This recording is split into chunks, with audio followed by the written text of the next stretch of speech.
A new type of coronavirus has emerged from the city of Wuhan in China. Within weeks, it has spread to several countries and has killed multiple people. Corona refers to the virus's distinctive shape. They are a large group common among mammals and birds. But in rare cases like this one, they can spread to humans, a process known as zoonosis. This new virus is the 7th known human coronavirus, and it affects the respiratory system. Some coronaviruses have mild symptoms, however others are much more dangerous. SARS and MERS are both coronaviruses.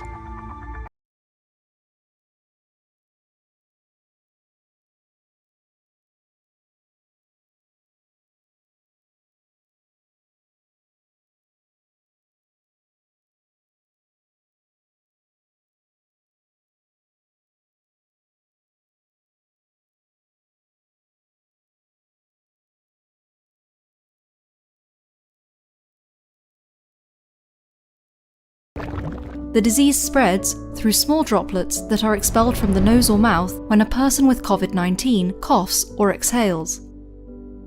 Therefore, standing close to someone who is infected can put you at risk. These droplets can land on your hand and be transmitted through something as simple as a handshake, if afterwards you touch your eyes, nose, or mouth, the so-called T-zone.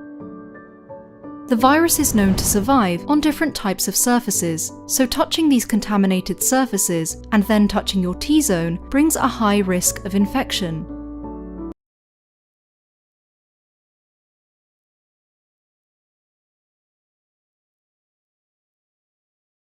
The large S glycoproteins are used by the virus to gain entry to human cells. They most likely attach to angiotensin-converting enzyme 2 receptors on the cell membrane, allowing the virus entry. The exact mechanism for this is not known.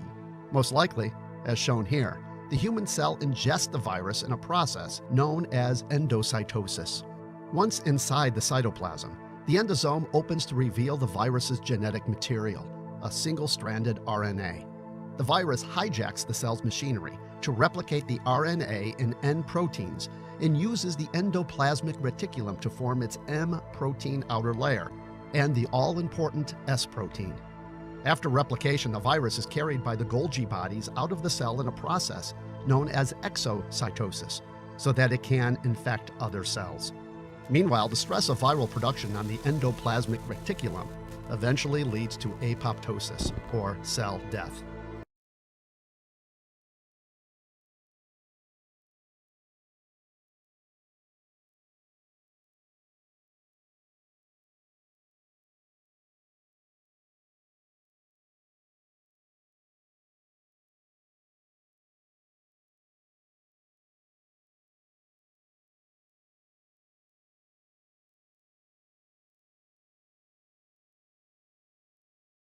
When the coronavirus attaches to a cell, it begins to replicate within the cell. The body's immune system attempts to destroy the virus, which results in an inflammatory response that causes fluid accumulation in the lungs. As the lungs fill with fluid, the body's available oxygen decreases, which can lead to organ injury and death. The risk of serious complications increases if a person is elderly or has associated medical conditions.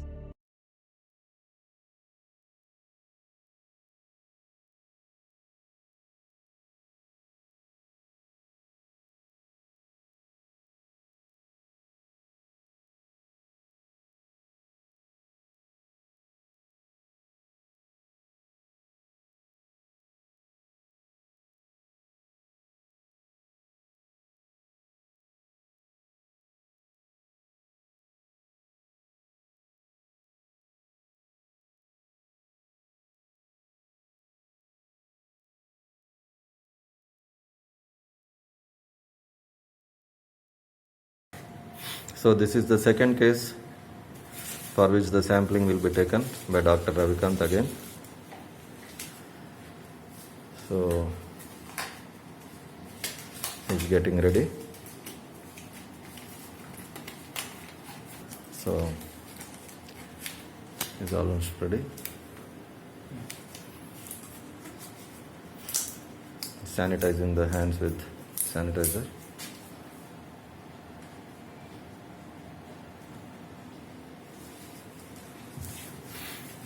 The patient is also ready. It has been sprayed another time.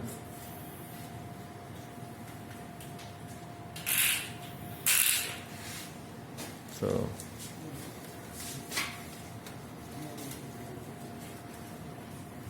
doctor is inserting the hands again through the glass plane. So he has taken the swab, removing it. It is taking it out,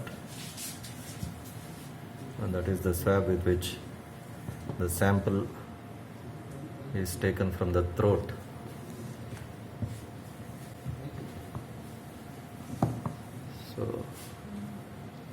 So that's it. That is the time when patient is prone to cough, and that's when the glass pane helps protecting the doctor. So it's, and that is the, he is opening the,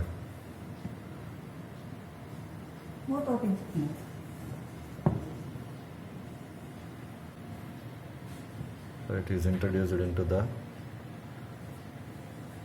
bottle having the transport medium along with the swab, and it's being kept into the container having ice packs. So the spraying will be done again to the hands, and the person is protected with PPE of operation theatre. So hands are removed now. So that is the total procedure.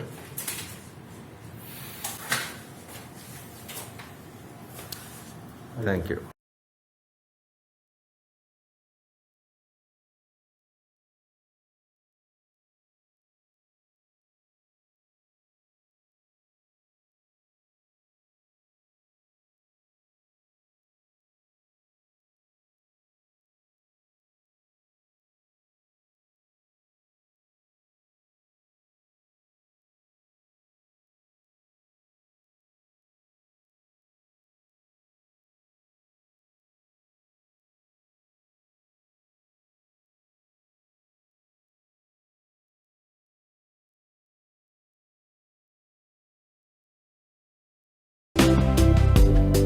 To begin the reaction, the temperature is raised to 95 degrees. At this temperature, the double-stranded DNA is separated into single strands. Then, 3 major steps are repeated during each cycle. First, denaturation to obtain single DNA strands. Second, annealing. The temperature is then lowered to approximately 60 degrees. This allows the primers and the fluorescent probe to bind to your target sequence of interest.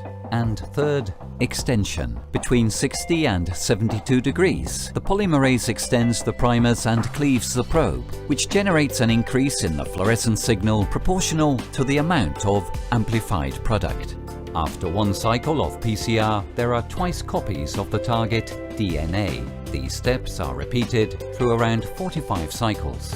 When the starting material is RNA, 1 first additional cycle of reverse transcription is required.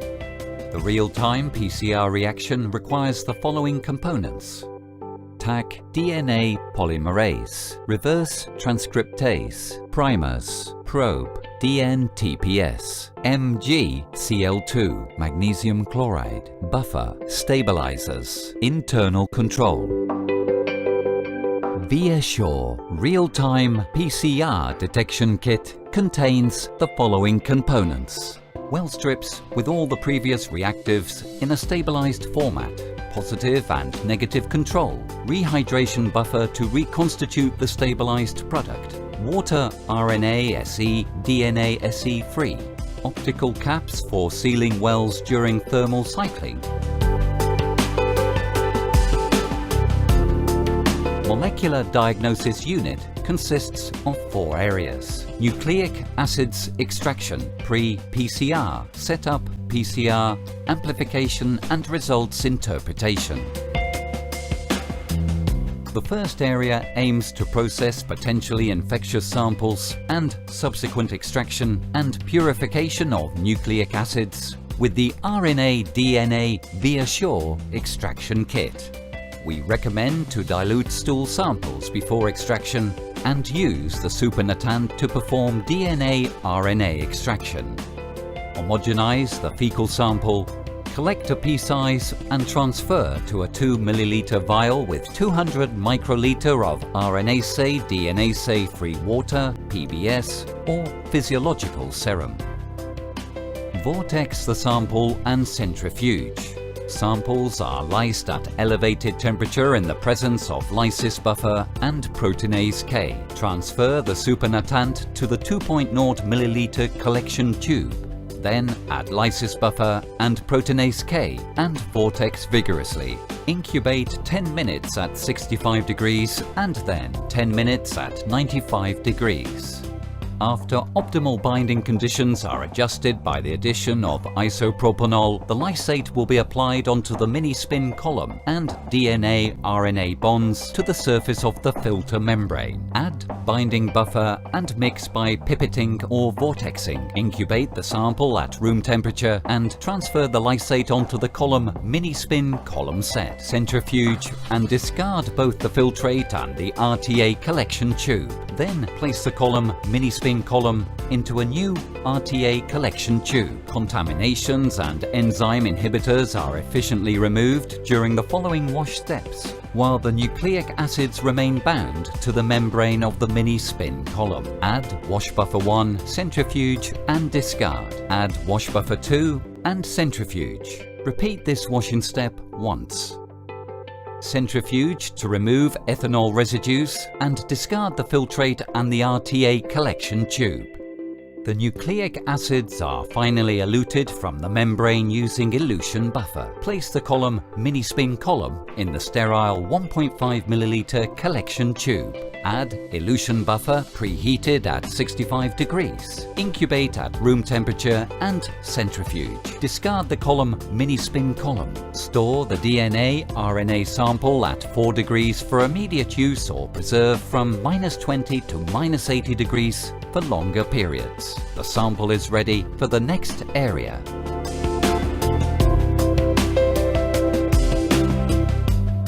Take the ViaSure Pathogen Real-Time PCR Detection Kit and separate the required number of wells, including samples and 2 reserved wells, for the positive and negative controls that must always be included in each assay. If necessary, cut the required number of wells with the scissors and remove the protective aluminium seal. Reconstitute each one of the wells with 15 microliters of the blue vial rehydration buffer. Finally, add 5 microliters of the purple vial negative control in the reserved well for negative control. After this process, move the rehydrated well to the next area. 2 independent processes are made in the third area. First, the positive control rehydration. ViaSure Pathogen Real-Time PCR Detection Kit contains a positive control that must be rehydrated before using this assay. It is recommended to open and manipulate before starting with the assay. Reconstitute the red vial positive control with 100 microliters of the white vial RNase DNase free water and mix with the help of the vortex. Store at -20 degrees after resuspension and divide in aliquots to minimize the freeze-thaw cycles. The second process is the addition of the nucleic acids and positive control to the rehydrated wells. Add 5 microliters of extracted DNA, RNA from each sample in the rehydrated wells, with the exception of the 2 well reserved for the positive and negative control. Add 5 microliters of reconstituted red vial positive control in the reserved well for positive control. To finish, Divide the required optical caps number and close the wells.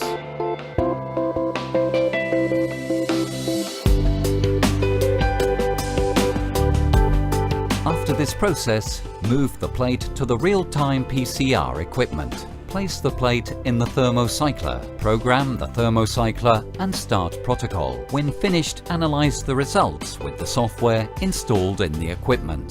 ViaSure provides maximum flexibility and compatibility with leading open system thermal cyclers and the latest technology for the stabilization of products.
Hidden in the natural world around us are powerful biological tools whose potential scientists are just beginning to unlock.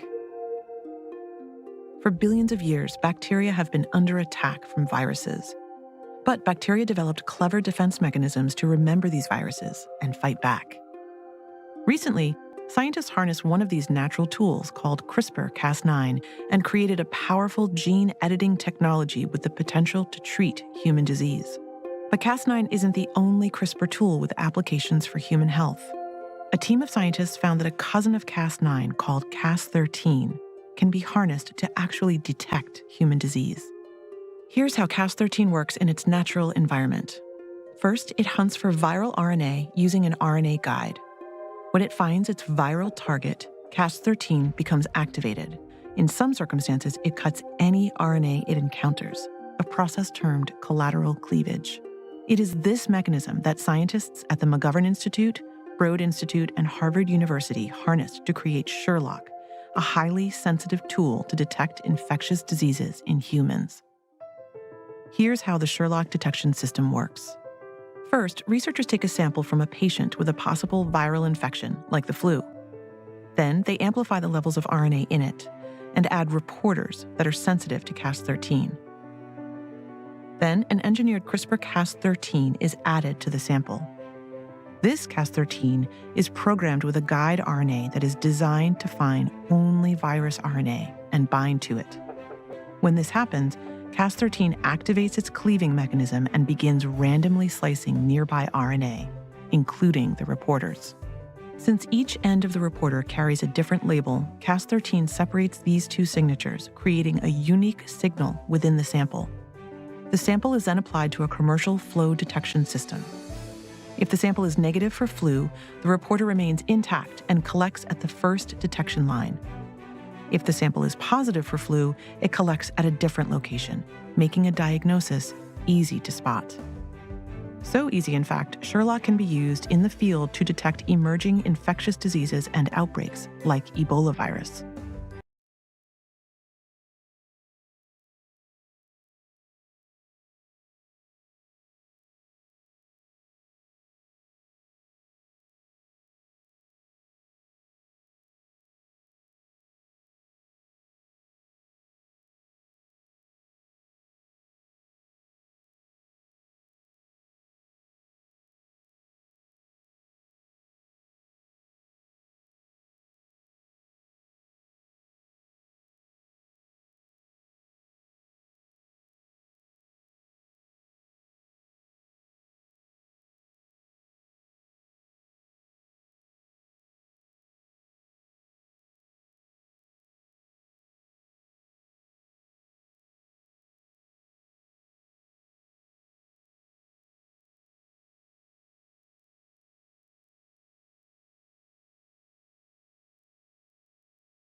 Chemiluminescent reactions emit light by means of a chemical trigger. As implemented in the ACL AccuStar, chemiluminescence-based technology yields results with greater sensitivity and a broader working range than fluorescence, ELISA, or latex agglutination immunoassays. In APS testing, the hemosil reagent has magnetic beads coated with the antigen. When combined with the sample to be tested, antibodies present in the sample bind to the beads, creating the initial antigen-antibody complexes. The unwanted residuals are removed by a process known as the magwash. To accomplish this, the magnet attracts the antigen-antibody complexes in the cuvette. The plasma and residuals are then automatically removed. The magnet retracts, releasing the antigen-antibody complexes. A secondary antibody, labeled with isoluminol, is added as the tracer element, which binds specifically to the initial antigen-antibody complexes. The magnet once again attracts the complexes. The unattached isoluminol-labeled tracer is automatically removed, and the magnet retracts, releasing the complexes. The ACL AccuStar cuvette containing the complexes is now ready to be analyzed. The cuvette enters a chamber from which all light is blocked. At this point, two triggers are introduced, an oxidizer and a catalyst, producing the chemiluminescent reaction, which generates a burst of light. The fully automated sequence is completed in less than 30 minutes, as opposed to hours required by other methods.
Washing your hands with soap is possibly the simplest way to flush pathogens down the drain. Soap molecules can interact with pathogens, such as coronavirus, leading to their destruction. Each soap molecule has two parts. The head is hydrophilic, which means it likes to interact with water, while the lipid tail is hydrophobic, which means it wants to get away from water to find similar water-avoiding particles. This is the basis of how soap works. When soap molecules encounter lipid particles on our skin, the tails aggregate around them to form spherical structures called micelles, creating a water-free environment. Similar things happen when they encounter enveloped viruses such as coronavirus. Enveloped viruses carry their genome and supporting proteins inside a lipid bilayer membrane, with the proteins necessary for infection embedded in the membrane. In cells and viruses, these lipids are packed neatly into two sheets with the lipid tails facing inward.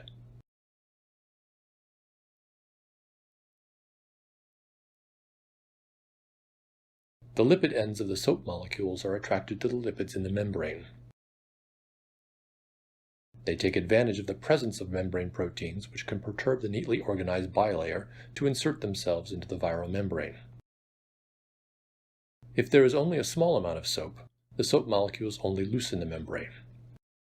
But with more soap, they begin to create micelles around membrane lipids.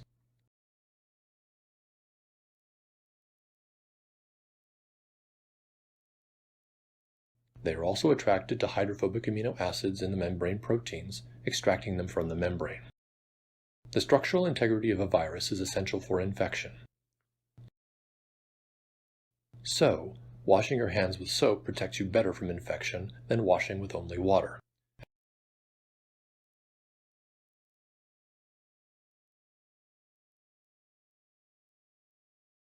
It is spread from person to person, mainly through the droplets produced when an infected person speaks, coughs, or sneezes.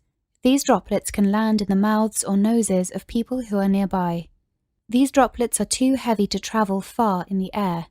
They only travel approximately 1 meter and quickly settle on surfaces. This is the reason person-to-person spread is happening mainly between close